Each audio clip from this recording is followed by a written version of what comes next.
दुनिया में बहुत सारी भाषाएं बोली जाती हैं और कुछ भाषाएं पहले बोली जाती थी, अभी नहीं बोली जाती है। उन भाषाओं में एक है संस्कृत। बिल्कुल आप स्कूल में पढ़ते हैं, लेकिन आज भारत में कोई भी ऐसी स्पेशल जगह नहीं है, कोई बड़ी जगह नहीं है जहाँ पे संस्कृत बोली जाए। संस्कृत पुरानी लैंग्वेज हो गई है। तो हर लैंग्वेज का एक इतिहास होता है, उसकी भी हिस्ट्री होती है। कभी बहुत सारे लोग एक लैंग्वेज बोलते थे और वो अब लैंग्वेज एग्जिस्ट तो करती है लेकिन कोई बोलता नहीं है। और कुछ लैंग्वेज तो हमेशा के लिए ह्यूमंस के हाथों से खो गई है। अब हम बात कर रहे हैं संस्कृत और दूसरी लैंग्वेजेस के बारे में और उनका साथ साथ क्या क्या जोड़ है, किस तरीके से। तो संस्कृत जो है वो एक बोल सकते हैं कि एक फैमिली का पार्ट है, फैमिली ऑफ लैंग्वेजेस का पार्ट है। बहुत सारी लैंग्वेजेस जो है उसका एक पार्ट है और उन सारी लैंग्वेजेस को इकट्ठा बोलते हैं इंडो यूरोपियन। अब दो शब्दों से बना है, आपको दिख ही रहा होगा। इंडो यानी कि इंडियन, यूरोपियन यानी कि यूरोप, राइट। इंडिया या और यूरोप से रिलेटेड कुछ है। तो कौन सी लैंग्वेज है, क्या है, थोड़ा सा हम समझते हैं। तो आपने देखा होगा कि भारत में कुछ इंडियन लैंग्वेजेस के बारे में आप जानते होंगे, जैसे कि आसामीज़ हो गई, गुजराती हो गई, हिंदी हो गई, कश्मीरी हो गई, सिंधी हो गई। कहाँ कहाँ बोली जाती है उसे थोड़ा सा मार्क कर ले अपन, ठीक है। तो मार्क कर लेते हैं। कश्मीर में कश्मीरी बोली जाती है, सिंध में सिंधी बोली जाती है, ओके। आसाम में आसामीज़ बोली जाती है, ठीक है, आसामीज़। हिंदी जो है बड़े एरिया में कवर करती है, यहाँ हिंदी चलती है। यूपी, बिहार, राजस्थान, मध्य प्रदेश, छत्तीसगढ़ यहाँ पे करती है। और यहाँ पे गुजराती बोली जाती है गुजरात में, ठीक है। सिमिलरली यूरोप जो है ये काइंड ऑफ यूरोप है।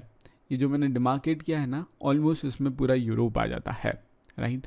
तो यूरोप है यहाँ पे। अब अलग अलग यूरोप की जगह पे अलग अलग लैंग्वेजेस बोली जाती है। जैसे कि यूनाइटेड किंगडम यानी कि इंग्लैंड में इंग्लिश बोली जाती है। और जहाँ जहाँ मैं मार्क कर रहा हूँ ना, तो वो उस देशों के मार्क है। मैं हवा में मार्क कहीं नहीं कर रहा हूँ, मैं उन्हीं देश की जगह मार्क कर रहा हूँ जहाँ वो देश हैं इस मैप में। यहाँ फ्रांस है और फ्रांस में फ्रेंच बोली जाती है, राइट। जर्मनी में जर्मन बोली जाती है और यहाँ पे जर्मनी है, ओके। ग्रीक जो बोली जाती ग्रीस में बोली जाती, यहाँ पे ग्रीस है। इटली में इटालियन बोली जाती है, यहाँ इटली है। और स्पेन में स्पेनिश बोली जाती है, ठीक है। मतलब यहाँ पे भी अच्छी लैंग्वेजेस है। अभी मैंने आपको दिखा दिया इंडिया में कुछ लैंग्वेजेस बताई है मैंने इंडिया में, लेकिन इंडिया में भी बहुत सारी लैंग्वेजेस हैं। अब ये सारी लैंग्वेजेस में कुछ कुछ कॉमन है। ऐसा माना जाता है कि कुछ वर्ड्स ओरिजिनली सारी लैंग्वेजेस में, जितनी लैंग्वेजेस मैंने अभी बताई ना, संस्कृत से लेकर फ्रेंच से लेकर इटालियन से लेकर हिंदी से लेकर कश्मीरी, इन सब में कुछ कुछ वर्ड्स कुछ कुछ वर्ड्स ही बोलूँगा वो कॉमन है। जैसे कि एक एग्जाम्पल लेते हैं। मात्र जो शब्द है संस्कृत वर्ड है। मात्र मॉम के लिए रहता है, मदर के लिए रहता है, माँ के लिए रहता है। और हिंदी में आप देखिए तो माँ बोलते हैं, और संस्कृत में बोलिए तो देखे इंग्लिश में देखे तो मदर बोलते हैं। अब आप देखिए मात्र एंड मदर कितना कॉमन है। अगेन हिंदी का माँ भी कितना कॉमन है। अब मैं आपको और बताता हूँ और क्या क्या कॉमन है। जैसे संस्कृत में बोलते हैं पितृ, फादर के लिए, और हिंदी में पिता, जो इसे भी मैं अल्फ़ाबेट में ही लिख देता हूँ, पिता। एंड इंग्लिश में फादर। देखिए पितृ एंड फादर, फादर एंड पितृ कितने कॉमन हैं। सिमिलरली संस्कृत में जो बोलते हैं, संस्कृत, हिंदी, इंग्लिश। संस्कृत में बोलते हैं भ्राता, तो भ्राता फॉर ब्रदर। हिंदी में भाई। और इंग्लिश में अगर आप देखिए तो ब्रदर। अगेन आपको सिमिलैरिटी दिख रही होगी, भ्राता, ब्रदर और ये वो। और ऐसी सिमिलैरिटी जब लोगों को भी दिखी, आर्कियोलॉजिस्ट और हिस्टोरियन को भी दिखी, और इसलिए उन्होंने बोला कि संस्कृत जो पार्ट है वो फैमिली है, वो part of family of languages है। जैसे इंडो यूरोपियन बोला जाता है। इंडो यूरोपियन यानी कि मैं बता देता हूँ पूरा एरिया कवर करता है, और यहाँ पे बोले जाने वाली भाषा को इंडो यूरोपियन बोला जाता है। आपको दिख रहा होगा ये जो मैप है, ये काइंड ऑफ आपको एक आइडिया दे रहा होगा इंडो यूरोपियन लैंग्वेजेस का। ओके, नाउ और बात करते हैं अपन। लेकिन भारत में आप देखें ना तो कुछ इंडो यूरोपियन लैंग्वेजेस का पार्ट नहीं है। हाँ, इंडियन होने के बाद भी इंडो यूरोपियन का पार्ट नहीं है। बिल्कुल, भारत आप देखते ही डाइवर्सिटी है यहाँ पे, एक चीज़ नहीं है यहाँ पे। तो बहुत सारी चीज़ें होती है, बहुत सारे कल्चर्स होते हैं, बहुत सारी लैंग्वेजेस होती है। जैसे कि फॉर एग्जांपल मैं आपको बोल देता हूँ नॉर्थ ईस्ट। देखिए भारत का नॉर्थ ईस्ट क्या है भारत का, मैं थोड़ा सा मैप क्लियर कर देता हूँ तो आपको आइडिया लग जाएगा। Again north east, west, south, और यहाँ से जो निकलेगा वो ही, तो भारत का नॉर्थ ईस्ट ये वाला एरिया है। तो यहाँ पे जो लैंग्वेजेस बोली जाती है, कुछ लैंग्वेजेस बोली जाती है, उस फैमिली, वो किसी एक फैमिली को बिलोंग करती है क्योंकि उनमें सिमिलरिटी है, और उसे बोलते हैं टिबेटो बर्मन। अब ये एकदम से अजीब नाम है, आपने सुना नहीं होगा, तो मैं बता देता हूँ। ये नॉर्थ ईस्ट जो है ना, ये वाला एरिया, ये हमारा नॉर्थ ईस्ट है। इसके पास ही लगा हुआ जो है वो म्यांमार है। म्यांमार को बर्मा भी बोला जाता है।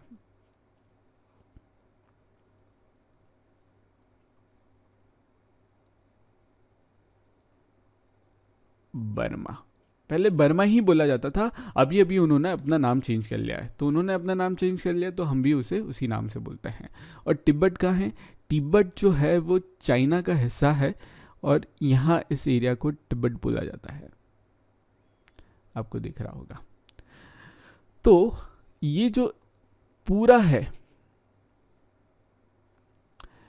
यहाँ पे पर्टिकुलरली इन एरिया में, मोटा मोटा मैंने बनाया है, एग्जैक्टली मत पकड़िए। यहाँ पे टिबेटो बर्मन फैमिली की लैंग्वेजेस बोली जाती हैं। सिमिलरली साउथ इंडिया की बात कर लेते हैं। अगेन विविधता का देश है तो साउथ इंडिया की बात कर लेते हैं। मैं थोड़ा सा मैप क्लियर वापस कर देता हूँ। अब साउथ इंडिया क्या है हमारा साउथ जो है ये वाला एरिया है, भारत का साउथ। तो इसके बारे में हम बात कर लेते हैं। तो यहाँ पे क्या क्या बोला जाता है? तमिल, तेलुगु, कन्नड़, मलयालम। साउथ की 4 स्टेट्स है, एक तमिलनाडु है, 4 नहीं अब 5 हो गई है, सॉरी। एक तमिलनाडु है, आंध्रा और तेलंगाना है, और आंध्र प्रदेश और तेलंगाना है, कर्नाटक है और मलयालम है। तो इन साउथ की स्टेट्स में अलग अलग लैंग्वेजेस बोली जाती है। जैसे कि फॉर एग्जांपल केरल में, बहुत छोटी सी स्टेट है, पतली सी स्टेट है, वहाँ पे बोली जाती है मलयालम। मलयालम बोली जाती है, मलयालम। ओके, तो ये केरल में बोली जाती है। तमिलनाडु में कौन सी बोली जाती है? ऑब्वियसली तमिलनाडु में तमिल बोली जाती है। ओके, और कर्नाटक में कौन सी बोली जाती है? यहाँ पे है कर्नाटक में बोली जाती है कन्नड़। और तेलंगाना में कौन सी बोली जाती है?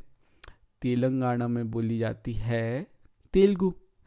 ठीक है, तो ये चारों लैंग्वेजेस ऐसे कवर है। अब इस चारों लैंग्वेजेस बहुत सिमिलर हैं। तो और ये किस फैमिली को बिलोंग करती है? ये बिलोंग करती है द्रविडियन फैमिली को। Dravidian family, yes. Rahul Dravid का नाम सुना होगा ना, हमारे फेमस क्रिकेटर थे राहुल द्रविड़, इंडियन कैप्टन भी रह चुके हैं कुछ टाइम तक। इन्हें द बॉल बोला जाता है। तो द्रविड़ उनका सरनेम है। इस तरीके से आप याद रख सकते हो, द्रविडियन फैमिली में 4 ये लैंग्वेजेस होती है। अब मैं बात कर लेता हूँ, और भारत में सिर्फ इतनी ही नहीं, बहुत सारी लैंग्वेजेस हैं। जैसे झारखंड में कुछ एरियाज़ में, झारखंड और सेंट्रल इंडिया, यानी कि मध्य प्रदेश हो जाता है सेंट्रल इंडिया में, छत्तीसगढ़ आ जाता है सेंट्रल इंडिया में, कुछ लैंग्वेजेस बोली जाती है बहुत छोटे छोटे हिस्सों में। उन्हें बोला जाता है ऑस्ट्रो एशियाटिक फैमिली। ऑस्ट्रो जो है वो ऑस्ट्रेलिया से आता है और एशियाटिक लैंग्वेजेस का पार्ट बनता है, इसलिए इसे ऑस्ट्रो एशियाटिक बोलते हैं। अब मैंने पूरा इंडिया ही कवर कर लिया है, लेकिन क्या इंडिया में नहीं, इंडिया में बहुत छोटे छोटे हिस्से, झारखंड यहाँ पे है, और पूरे झारखंड में भी नहीं, छोटे छोटे हिस्सों में ये लैंग्वेजेस बोली जाती है। क्यों? क्योंकि सिमिलरिटी मिली है, इसलिए। अब जो बुक्स जो थी हम आज पढ़ रहे हैं, जो आपके सामने होगी बुक्स, वो पहले लिखी गई थी और साथ ही साथ प्रिंट की गई थी, ठीक है। लेकिन ऋग्वेद के साथ अलग हुआ। ऋग्वेद जो है पहले उसे याद कराया गया, मेमोराइज किया गया है। और मेमोराइज कैसे करवाया गया? रेसाइट करवा करवा के, बुलवा बुलवा के, गवा गवा के याद करवाया गया। और फिर वो एक जनरेशन से दूसरी जनरेशन कैसे जाती थी? जो टीचर्स थे वो स्टूडेंट को गवा के करवाते थे और वो अपने स्टूडेंट्स को, इस तरीके से जाती थी। तब किताबें नहीं होती थी, किताबें जो आई सैकड़ों साल बाद आई, यानी कि आफ्टर सेवरल सेंचुरीज पहली बार ऋग्वेद लिखा गया। और प्रिंट कब किया गया? लिखा गया मतलब हाथ से लिखा गया, मैन्युस्क्रिप्ट्स बोलते थे हाथ से लिखी हुई किताबों को। और प्रिंट कब की गई? प्रिंट 200 साल पहले। 200 साल पहले जब अंग्रेज़ आए तो हमारे साथ प्रिंटिंग मशीन भी लेके आए उनके साथ, और फिर हमने पहली बार ऋग्वेद है। और मैंने भी ऋग्वेद जो पढ़ी है वो नेट पे पढ़ी है, प्रिंटेड पढ़ी है।